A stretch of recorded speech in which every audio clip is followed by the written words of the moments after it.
Hello दोस्तों, thinking project channel में आप सभी का स्वागत है। आज हम ऐसे टॉपिक पे बात करेंगे जो इंसानों को सदियों से परेशान करते आया है कि आखिर इंसान कैसे किसी चीज़ को गलत या सही समझने की कोशिश करता है। आइए हम इस लेख से समझने की कोशिश करते हैं। हम अक्सर लोगों को उनके सबसे बुरे कार्यों से और ख़ुद को अपने सर्वोत्तम इरादों से आंकते हैं। अपने स्वयं के व्यवहार को सही मानना बहुत आसान है जब हम केवल अपने इरादों को ध्यान में रखते हैं और ख़ामियों को ध्यान में नहीं रखते हैं, जबकि दूसरों के व्यवहार को गलत मानते हैं जब हम केवल उनके कार्यों पर विचार करते हैं। किसी भी तरह से यह थोड़ा मुश्किल है कि कैसे खुद को और दूसरों के दैनिक व्यवहार को समझना हमारे व्यक्तिगत और व्यावसायिक संबंधों को बहुत प्रभावित कर सकता है। इस तरह की समस्याएं मुझे आश्चर्यचकित करती हैं कि क्या परिदृश्यों को सही या गलत के रूप में वर्गीकृत किया जा सकता है, या क्या हमारी धारणाएं हमें निर्णय लेने के लिए तेज़ी से प्रेरित करती हैं, क्योंकि एक ही स्थिति समस्याओं को अलग अलग लोगों द्वारा अलग अलग तरीके से देखा जा सकता है। यह पता लगाना हमेशा मुश्किल नहीं होता कि क्या गलत है और क्या सही।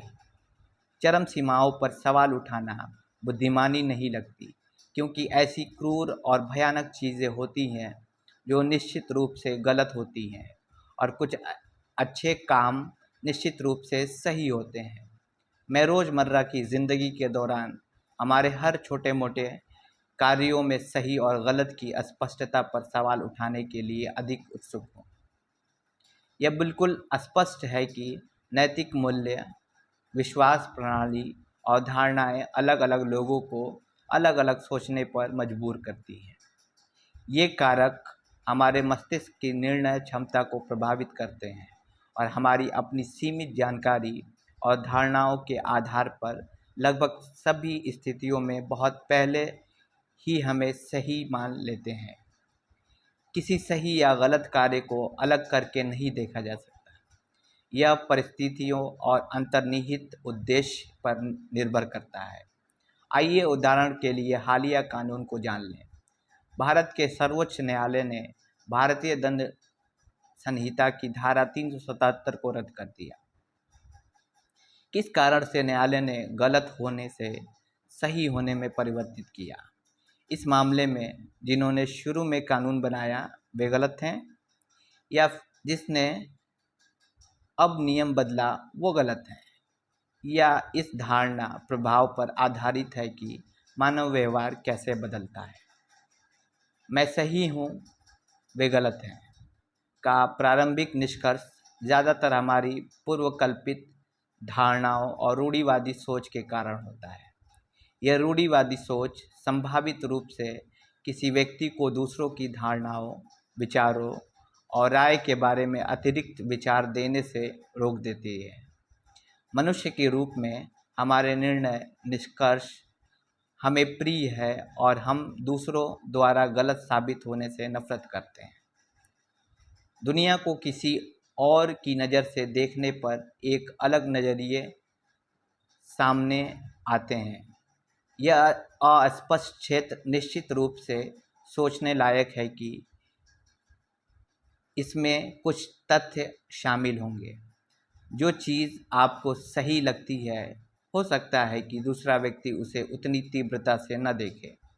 हमें बस खुद को दूसरों की जगह रखकर देखना होगा और फिर देखना होगा कि वे कैसा महसूस करते हैं।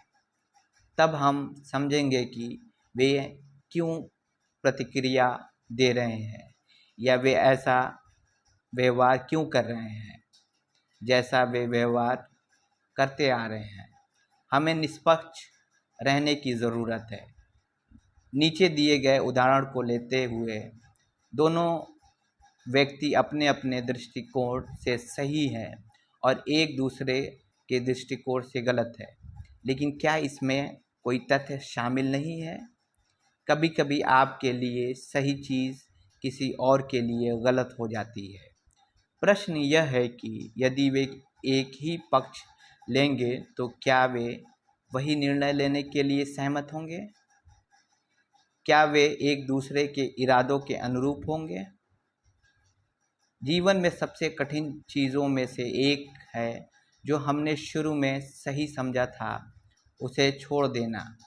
जैसा कि हम आने वाले सप्ताह का स्वागत करते हैं, एक कदम पीछे हटते हैं, अपने व्यवहार के इरादों को दूर करते हैं और संदर्भ के फ्रेम को लागू करके दूसरों को जिस तरह से समझते हैं उसके आधार पर स्वयं की जांच करते हैं। आइए सही और गलत के प्रश्न को उच्च दृष्टिकोण से देखें और तात्कालिक लाभ की परवाह किए बिना सही तरीके से कार्य करें। आशा करता हूँ कि ये वीडियो आपको पसंद आई होगी। अगर पसंद आई होगी तो लाइक करें, शेयर करें और कमेंट्स करें। जय हिंद।